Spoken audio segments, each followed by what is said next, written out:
안녕하세요. 이야기 인생TV에 오신 것을 환영합니다. 오늘의 화제는 춘원 이광수 어머니의 기이한 행동. 왜 죽은 남편의 시신을 타고 넘었는가입니다. 춘원 이광수는 여러분들도 이미 잘 알고 계시겠지만 초창기 한국 문학을 대표하는 소설가요 사상가입니다. 대표작으로 무정, 흑, 사랑, 개척자, 마이태자, 원효대사 등 많은 작품이 있습니다. 1950년 6.25 사변 통해 납북되었으며 정확한 사망 연대는 알 수 없지만 납북 당시 이미 고혈압과 폐렴으로 병상에 누워있는 상태였으니 아마도 곧 사망했을 것으로 추정하고 있었는데 북한 묘비명에 따르면 1950년 10월 25일 사망한 것으로 되어 있습니다.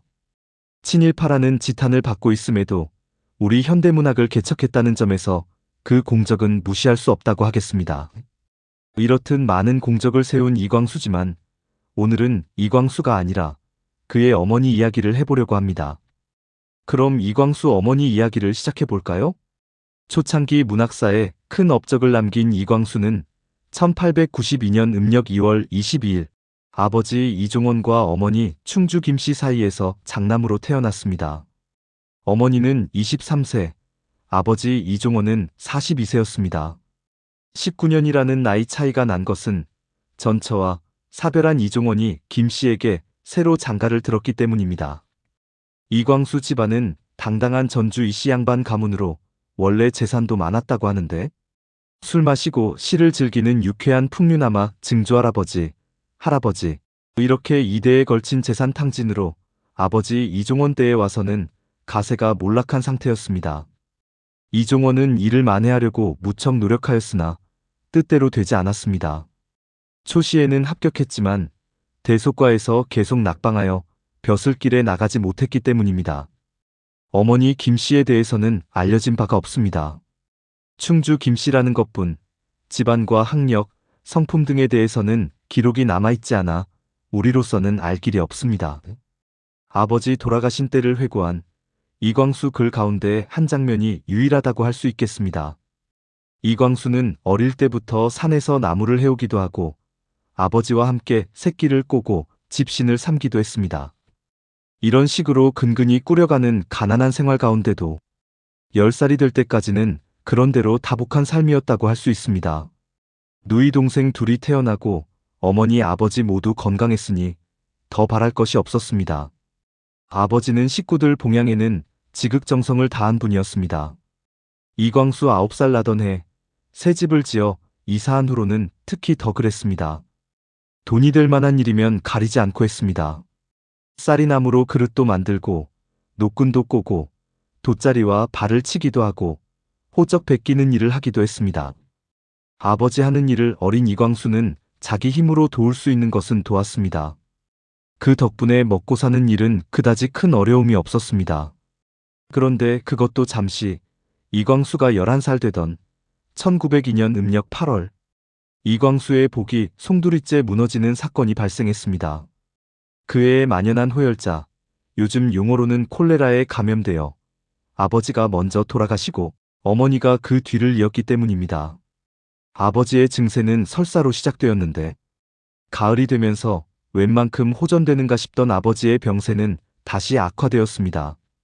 이광수의 회고에 따르면 아버지가 돌아가시던 날 이광수는 먼저 잠이 들었다고 합니다. 이상한 느낌에 놀라 깨어났을 때 어머니는 피마자 기름을 입에 물어서 보릿대로 아버지 항문에 불어넣고 아버지는 괴로워서 몸을 비틀고 있었습니다. 이 모습을 본 이광수는 아버지가 매우 위독하게 되었음을 직감하고 천지신명께 기도했습니다. 천지신명이여 도와주소서. 천지신명이여 도와주소서. 도와주소서. 우리 아버지를 도와주소서. 우리 아버지를 살려주소서. 하면서 울부짖었으나 아버지는 끝내 아침에 눈을 감고 말았습니다. 이광수의 나이 11살 추석 전날의 일이었습니다. 이광수는 오열했습니다. 아버지를 부르며 울부짖었습니다. 그러나 언제까지나 울고만 있을 수는 없는 일, 장례를 치르는 것이 문제였습니다.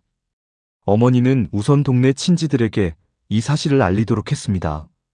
눈물을 닦으며 밖으로 나온 이광수는 동네 친지들을 찾아가 아버지가 돌아가셨음을 알려드렸습니다.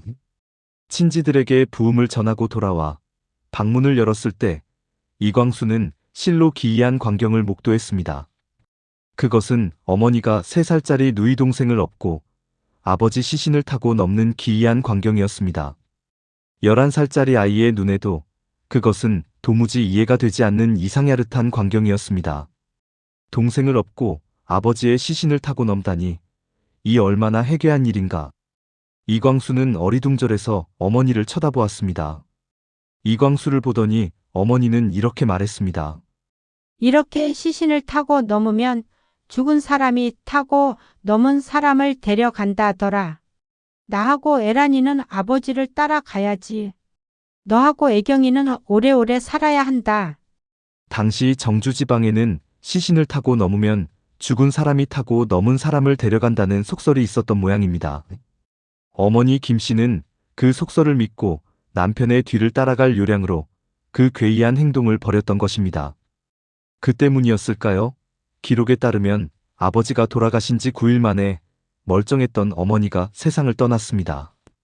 어머니의 사망 원인에 대한 언급이 없기 때문에 전후 사정은 알 길이 없습니다. 그 미신적 행동 때문에 어머니가 정말 죽은 것이 아닌가 하는 생각도 들지만 그 미신을 믿고 어머니 죽음을 그렇게 단정하는 것도 우스운 일이 아닐 수 없습니다. 과학적인 관점에서 말하면 어머니도 호열자에 감염되어 죽었을 것입니다. 그런데 과학적으로는 그것이 100번 옳다 하더라도 김씨가 속설을 믿고 죽기 위해 시신을 타고 넘는 행위를 하였다면 죽음의 의미는 달라집니다. 호열자에 감염되어 병사한 것이 아니라 자살을 한 것이기 때문입니다. 시신을 타고 넘으면 죽는다는 것을 알고 있으면서 그런 행위를 하였다면, 그래서 죽었다면 그 죽음은 병사가 아니라 자살 행위나 다름없는 것입니다. 설령 오늘날 발달한 과학으로 그 죽음을 분석한 결과 호열자 감염으로 죽었다는 사실이 밝혀진다 하더라도 그 죽음은 자살인 것입니다. 김씨에게 어떤 호열자 증세가 있었다는 기록이 없으니 더구나 그런 추측을 할 수밖에 없는 것입니다. 자살? 그렇습니다. 심리적인 면에서 보면 김씨의 죽음은 병사가 아니라 자살이나 다름없다고 하겠습니다. 나하고 애란이는 아버지를 따라가야지. 너하고 애경이는 오래오래 살아야 한다는 유언까지 남긴 자살, 그것은 자살이었습니다. 남편이 죽고 자기마저 죽으면 남은 아이들은 고아가 됩니다. 그것을 번연히 알면서 어머니 김씨는 왜 자살을 택한 것일까요? 일단 자살이라는 전제를 하고 몇 가지 가정을 해보겠습니다. 재미삼아 한번 들어보시기 바랍니다. 그럼 몇 가지 가정을 해보겠습니다. 첫째는 남편을 너무 사랑했기 때문이 아니냐는 가정입니다. 그럴 수도 있습니다. 남편의 죽음에 절망한 나머지 남편 뒤를 따랐다면 김씨는 19년의 나이차를 극복하고 일구어낸 아름다운 순애보, 숭고한 사랑의 실천자라고 말할 수 있겠습니다. 그러나 어린 자식들을 남겨두고 자살한 김씨를 숭고한 사랑의 실천자라고 부를 수 있을지는 의문입니다. 자식을 버리고 죽는 것은 오히려 남편의 사랑을 배신하는 행위라고 생각되기 때문입니다. 둘째는 생계를 책임질 자신이 없었기 때문이 아니냐는 가정입니다. 당시 여자가 홀로 살아간다는 것은 참으로 어려운 시절이었습니다. 남편 손에 식구들 명줄이 달려 있었다고 해도 과언이 아니던 시절이었고, 여자가 가장 노릇을 한다는 것은 여간 어려운 일이 아니었습니다. 이런 시대에 김씨는 새 아이를 책임질 자신이 없었습니다. 그래서 스스로 목숨을 끊은 것인지도 모릅니다. 만일 이런 이유로 자살을 택했다면 더욱 안타깝다는 생각이 듭니다.